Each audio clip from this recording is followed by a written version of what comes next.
could be perhaps that his head wasn't screwed on just right. It could be perhaps that his shoes were too tight.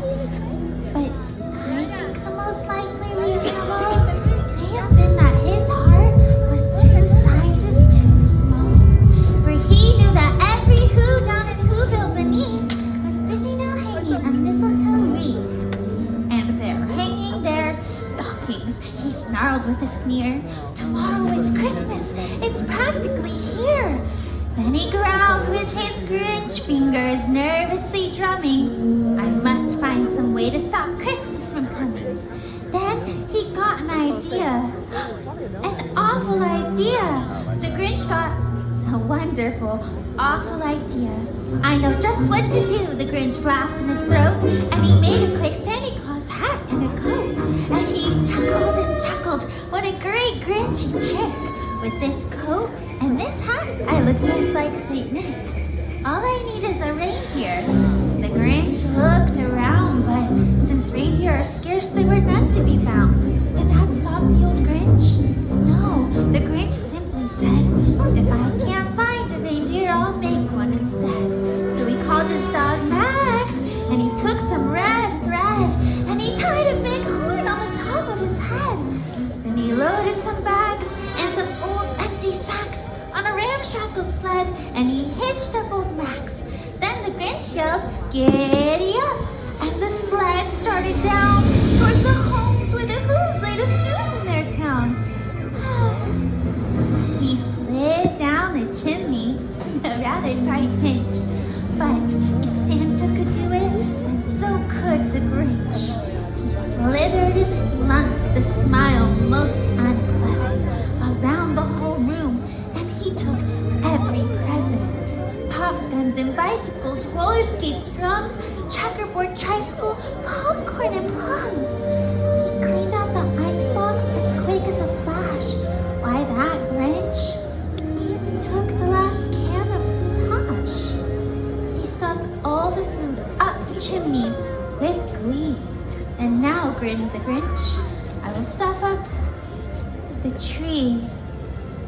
And he did the same thing to the other Who houses, leaving crumbs much too small for the other Who mouses. It was 15:15 on, all the Who's still abed, all the Who's still a-snooze while he packed up his sled. 3,000 feet up the side of Mount Crumpet, he rode with his load to the tip-top to dump it.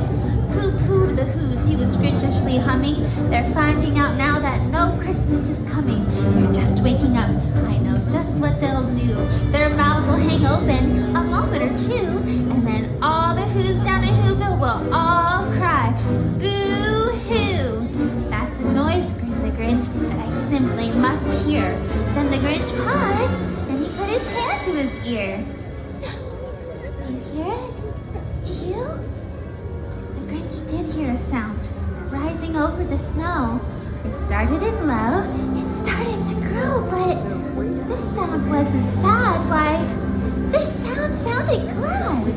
Every Who down in Whoville, the big and small, was singing without any presents at all.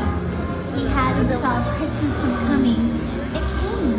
Somehow or another, it came just the same. And the Grinch, with his Grinch feet ice cold in the snow, stood puzzling and puzzling. How could it be so? It came without ribbons, it came without tags, it came without packages, boxes, or bags. Then he puzzled and puzzled till his puzzler was sore. Then the Grinch thought of something he hadn't before. Maybe Christmas, he thought, doesn't come from a store. Maybe Christmas, perhaps, means a little bit more. And what happened then? Well, here in Whoville we say that the Grinch's small heart grew 3 sizes that day. Hooray! Then the true meaning of Christmas came through, and the Grinch found the strength of 10 Grinches plus 2. With a smile in his soul, he descended Mount Crumpet, cheerily blowing hoo-hoo, hoo-hoo on his trumpet. He rode into Whoville, he brought back the toys, he brought back the flute to the Who girls and boys.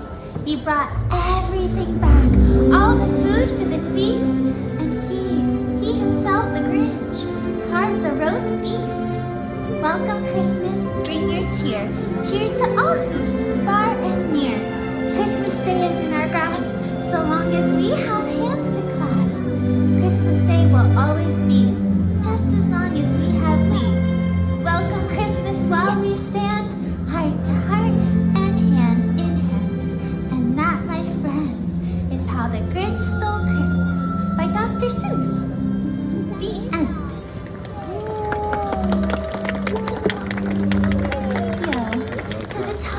all. Happy jubilation to you all. And now I'd love to meet all of you. So meet me here. We'll take a picture. Cartoons. Merry Christmas, everybody.